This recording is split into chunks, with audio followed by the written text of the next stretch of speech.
My name is Emily. I am 34 years old. I work in a large company. Every day, I go to my job. I am an employee there. I do not earn a lot, but I always make sure my clothes are clean. I like to appear neat and tidy. Some people say I am attractive, but I do not like it when people give me too much attention. I just want to focus on my work. Then I want to go home. I do not want any problems at the office. My job is very important to me. My boss's name is Daniel. He is 42 years old. He always wears sharp suits. Daniel is a very serious man. He does not smile often, but sometimes he smiles at me. I try not to read too much into these smiles. However, Daniel began coming to my desk every day. He asked about my work, but that was not the only reason he came. I could feel his gaze on me. It made me uncomfortable. One afternoon, he stopped at my desk. He looked at me and said, "Emily, you work very hard here. You always deliver excellent work. You deserve more for your efforts." I smiled and said, "Thank you, Daniel." But inside, I did not feel happy. That night, I could not sleep well. I kept thinking about Daniel. Why did he say that? What did he mean by "you deserve more"? The following week, Daniel called me to his office. My heart raced as I walked in.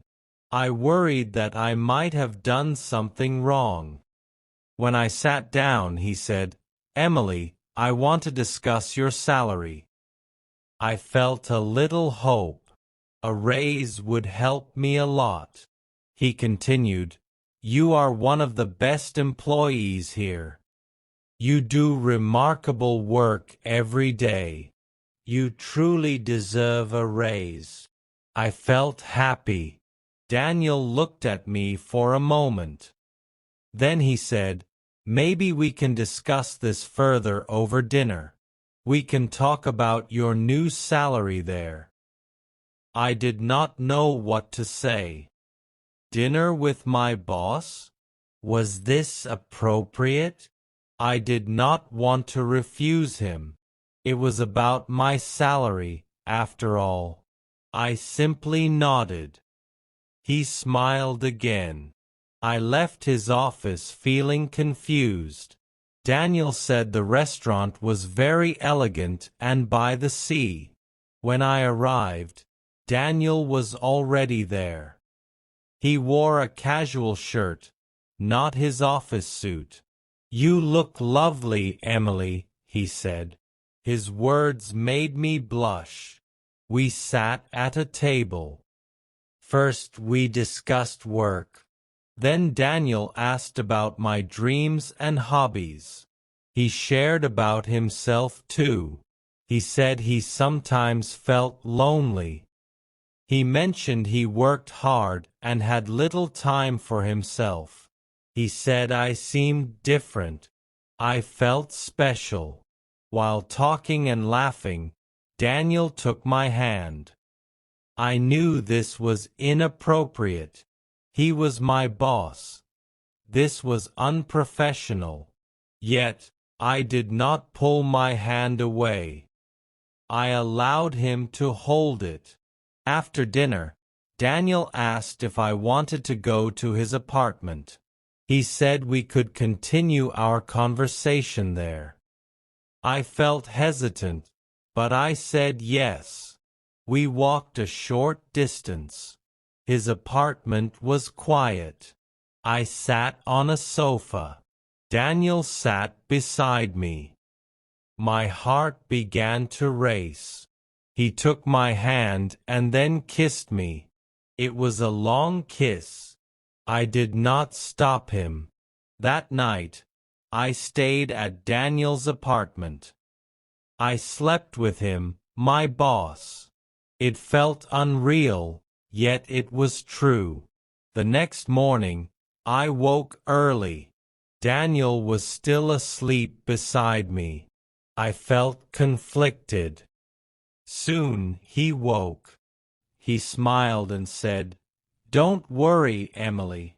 I will take care of you." I wanted to trust him.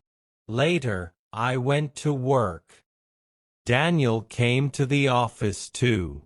He said nothing about last night. He only spoke about work.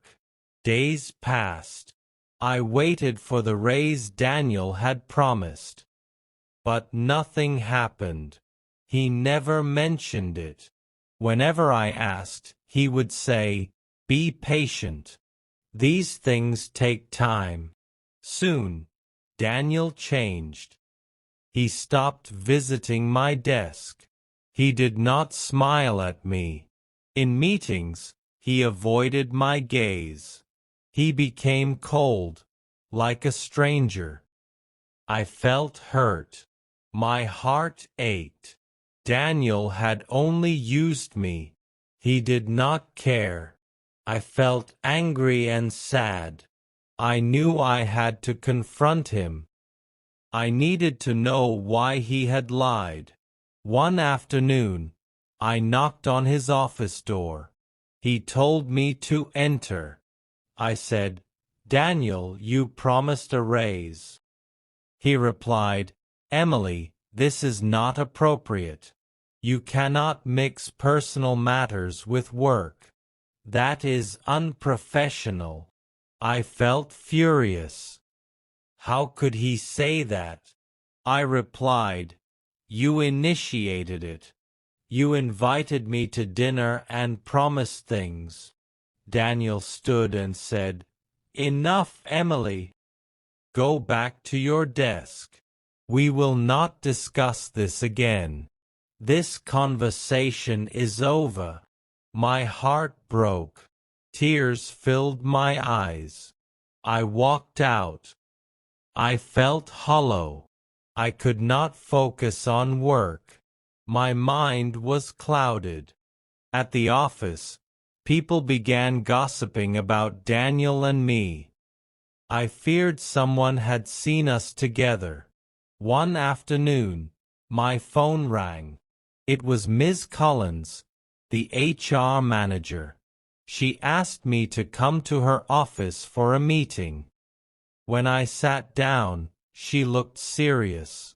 She asked about my relationship with Daniel. I wanted to remain silent, but then I remembered his false promises. I told her everything. She listened attentively. After I finished, she said the company would launch an investigation. Daniel claimed I was lying, but HR found messages he had sent me. Daniel was terminated from the company. He was gone. But life did not get easier. In fact, it became much harder. My colleagues blamed me for his firing. They called me names. Every day at work was painful.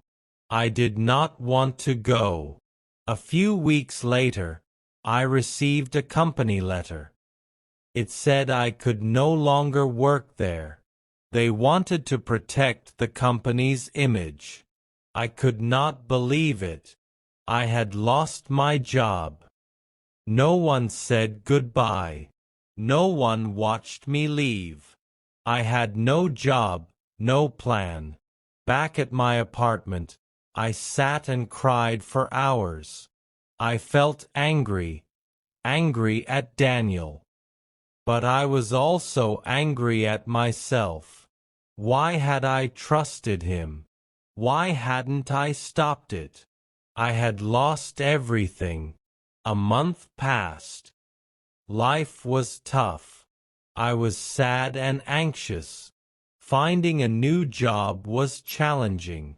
I sent my CV to many companies. Eventually, I got a job at a new company. My new boss, Mr. Harris, was respectful. He only discussed work. I felt safe and comfortable. I worked hard and earned praise for my efforts. Before, I sometimes thought I needed someone else to look after me. Now, I realized I could protect myself. I had learned to stand up for myself and to value what was right. I knew my worth. That was the most important lesson of all.